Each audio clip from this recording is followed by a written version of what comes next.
Alright folks, buckle up because this isn't your typical HOA slapped me with a $50 fine story. Nope, this is the kind of drama that makes you wonder if HOAs are running suburban neighborhoods, or auditioning for a reality TV show called Desperate Karens of the HOA board. So here's the scene. My wife and I live in a pretty standard HOA community.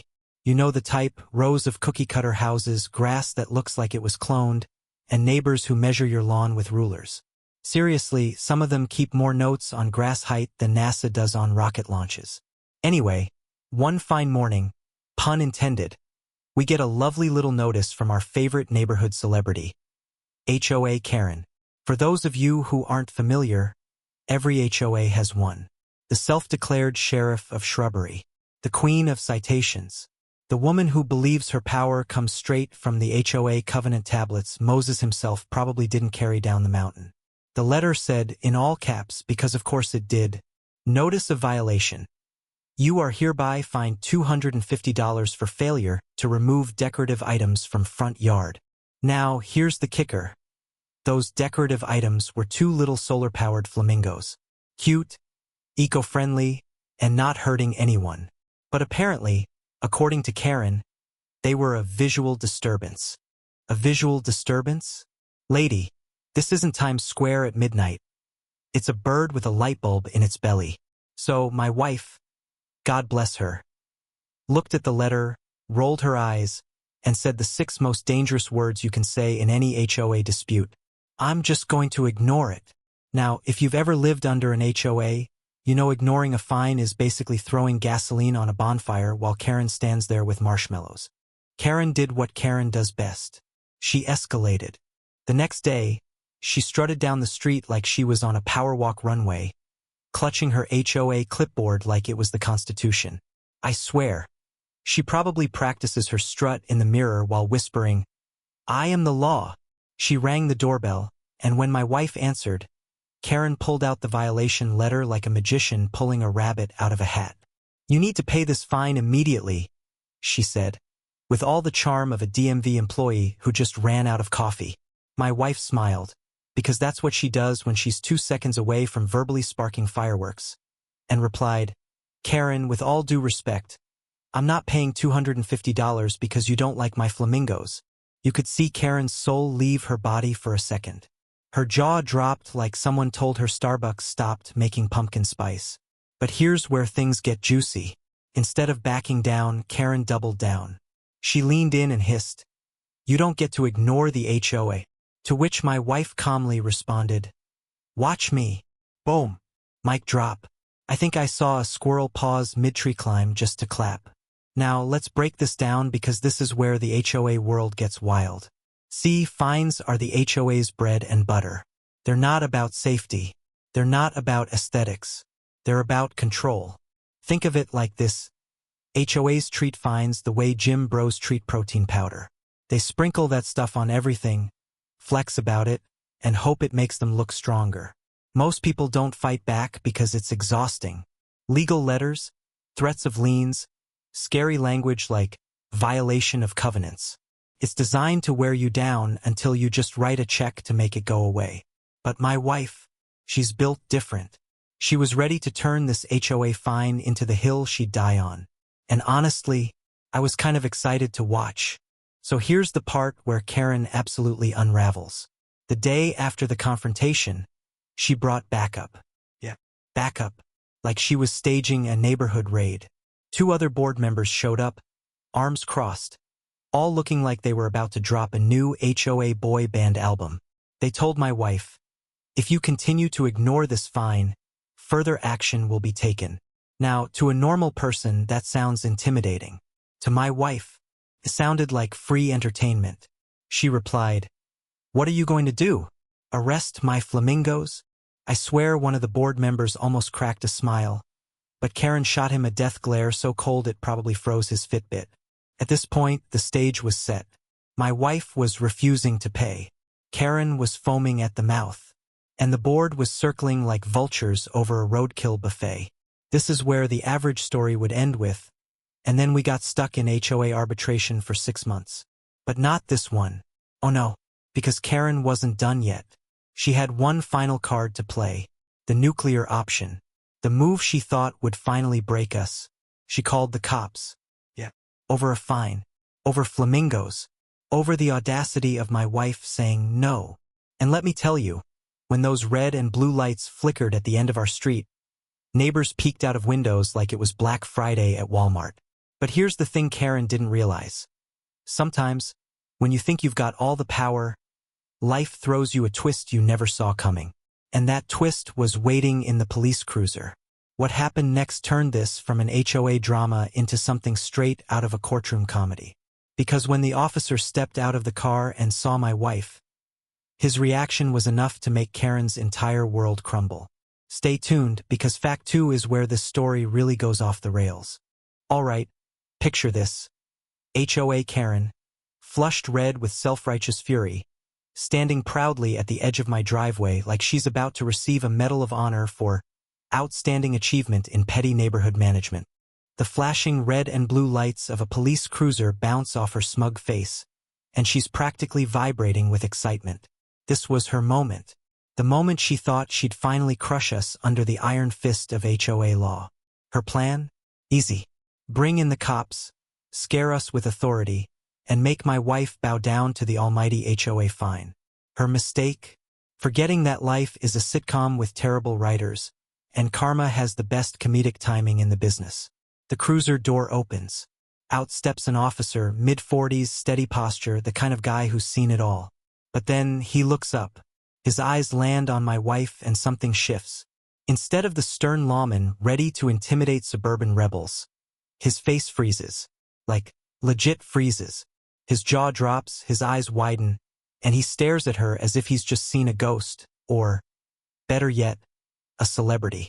Karen, not noticing, starts yapping immediately. Officer, thank goodness you're here. These people are refusing to comply with HOA regulations. They're violating community standards and mocking the authority of this board. We demand you enforce the fine immediately. Yeah. Demand. She was talking to a police officer like he was her personal mall security guard. Bold move, Karen. Bold move. The officer raises his hand, silencing her mid-sentence. Then he turns back to my wife, squints, and says the words that make the entire neighborhood suck in their breath at once. Judge? It's you. I swear time stopped. The kids on bikes froze mid-pedal. Someone's sprinkler shut off like it knew it wasn't appropriate to keep spraying. Even Karen's little yappy dog across the street stopped barking, tilted its head, and thought, wait, what? My wife, who had been standing calmly, arms crossed, like this was just another Tuesday, suddenly smirked. Because here's the part Karen had never bothered to learn about her neighbor. My wife wasn't just Mrs. Homeowner ignoring fines. She was a retired judge. Yeah. The kind of judge who had spent decades in courtrooms handing down decisions, interpreting the law, and cutting through nonsense like a hot knife through butter. Karen? She had just called the cops on a judge. Karen's smugness evaporated so fast I think you could see the steam rising off her. She blinked, shook her head, and muttered, wait, Judge? No, she's just. But the officer wasn't hearing it. He snapped to attention, instantly respectful. Your Honor, I didn't recognize you at first. It's been years, but I clerked in your courtroom during law school. I learned more in 3 months under you than I did in 2 years of classes. Mike, drop. My wife, never missing a beat, smiled politely and said, it's good to see you again, officer, though I wish it were under less ridiculous circumstances. The neighbors? Oh, they were loving this. Curtains peeled back, phones discreetly lifted. You could practically hear the neighborhood group chat exploding with texts. Yo, the HOA just called the cops on a judge. Now, here's where things went from hilarious to legendary.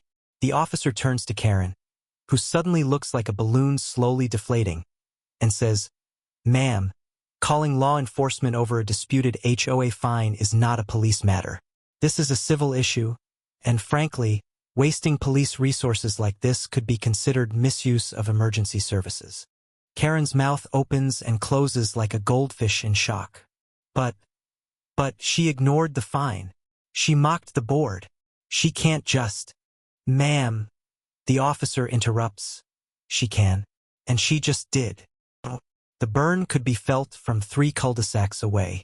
At this point, Karen is scrambling. She's flipping through her HOA binder like it's going to magically transform into the US code. Meanwhile, my wife decides it's time to end the show. She steps forward, calm as ever, and says, "Karen, I suggest you review your bylaws carefully before issuing fines that won't hold up in court, because the last time I checked, flamingos weren't a federal offense. And next time you call the police for something so frivolous, you might find your name in front of a judge. And trust me, you won't like it." Karen looked like someone had just unplugged her brain. You could practically hear the Windows error sound going off inside her head. The officer nodded in agreement, tipped his hat to my wife and said, "Glad to see you again, Judge. If you need anything, don't hesitate to reach out." Then he got back in his cruiser and drove off, leaving Karen standing there, clutching her HOA binder like it was a lifeline that just failed her. The very next day, Karen tried to save face. She strutted around telling anyone who'd listen that the issue was resolved. But the thing about neighborhood gossip, it spreads faster than HOA notices. By lunchtime, the story wasn't Karen enforced the rules. It was Karen called the cops on a retired judge and got roasted. Even the other board members started distancing themselves. One of them even walked past me and whispered, "That was legendary." And my wife, she went right back to sipping her morning coffee on the porch. Flamingos glowing proudly in the background, like nothing had ever happened. Now, let's pull back for a second. This story isn't just funny. It's important, because it shows how HOAs often rely on intimidation to get their way. They count on homeowners not knowing their rights, not pushing back, not calling their bluff. But when someone with actual legal knowledge pushes back, the whole HOA house of cards starts wobbling. And Karen? She learned the hard way that bullying only works until you try it on the wrong person. But here's the kicker. You'd think this humiliating moment would end the drama, right? Nope. Karen doesn't know the meaning of quit. In fact, what she did next was so outrageous, it made the cop incident look like a warm-up act. Stick around for fact 3, because Karen decided if she couldn't beat the judge in uniform, she'd try to beat her in court. And trust me, it didn't go well. You'd think that after calling the cops on a retired judge and getting verbally body-slammed in front of half the neighborhood, Karen would have learned her lesson, right? Oh no, not Karen. Karen doesn't just double down. She triple dog-dares reality to stop her. And when reality does stop her, she just files paperwork to complain about it. So, after the flamingo fiasco and the officer froze, "Judge? Incident, what did Karen do?"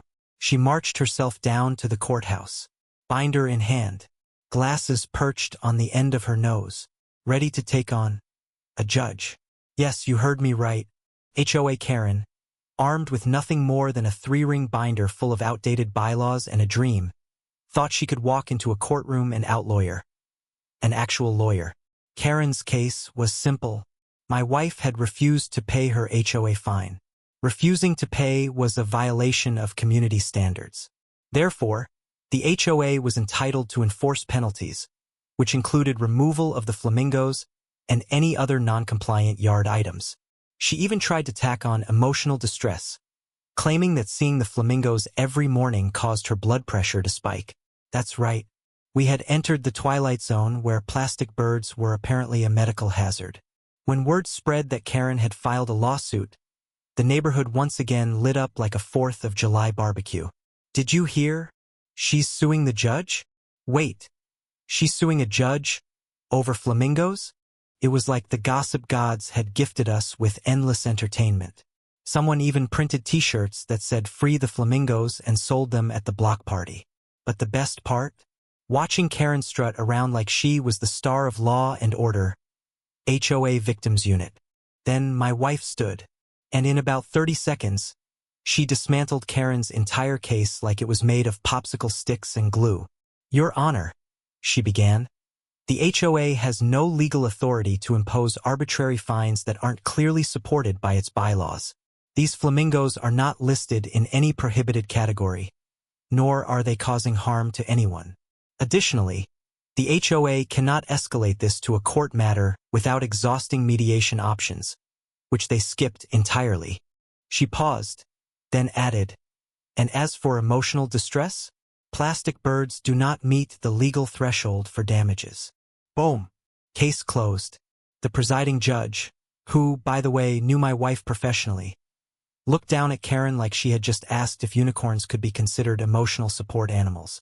Ma'am, the judge said, this case is not only frivolous, but it borders on harassment.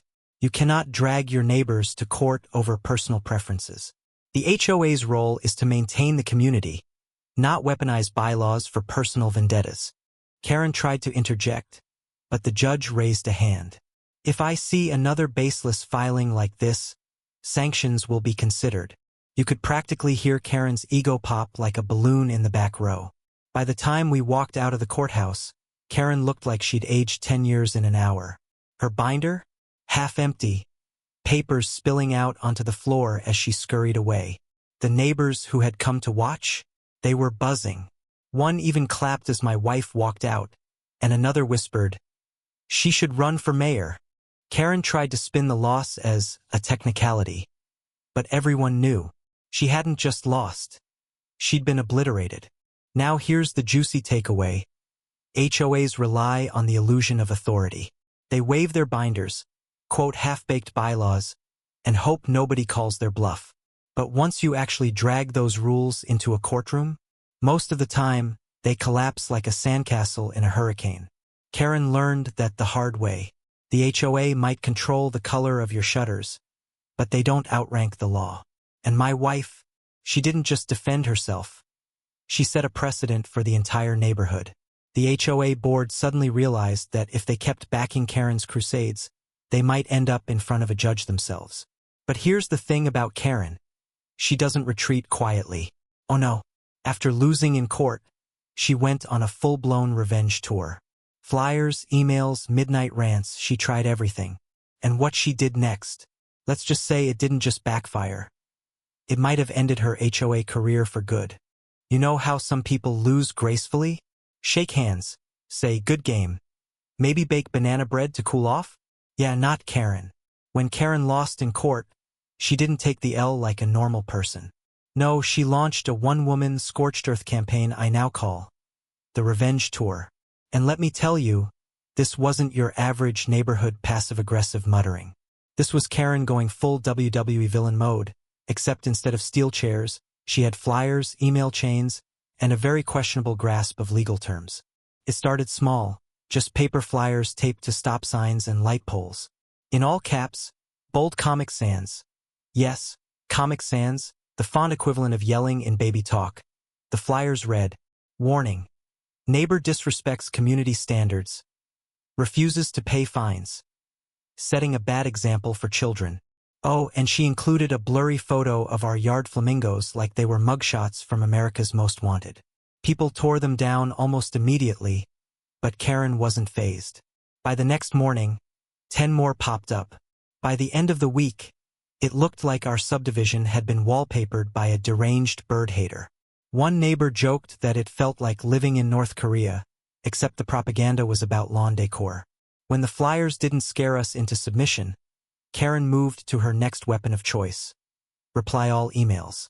Now, if you've ever been stuck on a neighborhood email chain, you know the pain. Usually it's complaints about trash pickup or someone asking if anyone's cat looks like Garfield. But Karen hijacked it. Her subject lines were straight out of a tabloid. Is this who you want as your neighbor? Flamingo family. A threat to property values. Don't let this anarchy spread. She even CC'd local officials, city council members, the mayor's office, and for some reason the Parks and Rec department. I guess she thought Leslie Knope was going to swoop in and save her. People started replying unsubscribe in all caps, but Karen kept going. Day after day. It was like being spammed by a very angry pigeon. Now, this is where it really got entertaining. Karen apparently decided her best strategy was performance art. Because suddenly, she started showing up at the HOA clubhouse at night, recording herself ranting in front of a camera.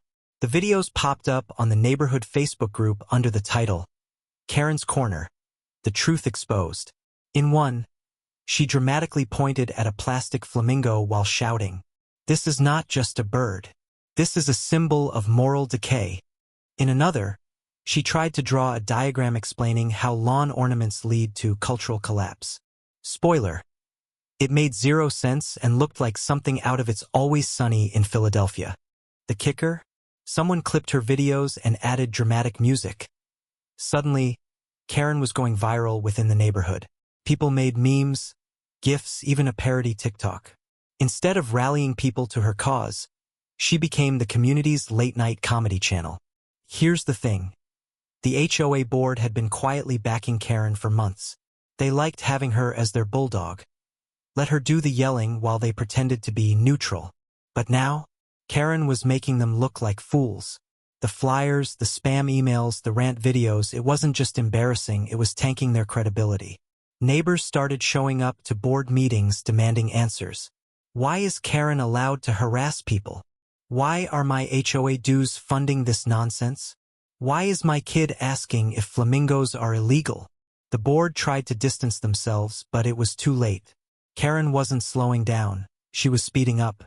The real turning point came during the community barbecue. Picture it. Picnic tables, kids playing tag, the smell of burgers on the grill. For once, everyone was relaxed. And then Karen showed up, binder in one hand, megaphone in the other. She climbed up on the picnic table and started shouting, "Attention! These flamingos are destroying your property values." Someone yelled back, "Karen, sit down. The hot dogs are ready." But Karen wasn't having it. She started waving around copies of her lawsuit paperwork, claiming the judge was biased and corrupt. That's when it happened. A little kid, no older than 7, walked up holding a paper plate with a hot dog on it. He looked at Karen, looked at the flamingo decorations we'd brought for the party, and said, "Lady, you need a nap." The crowd erupted. Karen's face went beet red. She dropped her binder, stomped off, and didn't come back. Here's the lesson. HOA Karens thrive when nobody stands up to them. They weaponize silence. The moment you push back, legally, socially, or even with a 7-year-old roasting them, they unravel. Karen thought her revenge tour would scare us. Instead, it exposed her. People realized she wasn't protecting the neighborhood. She was terrorizing it. By the end of the summer, the HOA board had no choice. They called a special vote, and guess what? Karen was removed from her position, stripped of power. No more binders, no more fines, no more late-night rants on Facebook Live. After Karen's downfall, the neighborhood changed. People were more willing to speak up, to challenge absurd rules, to question the board. And as for us, we kept our flamingos. In fact, more neighbors started putting flamingos in their yards too. It became a symbol, our little rebellion against nonsense. Karen still lives in the neighborhood.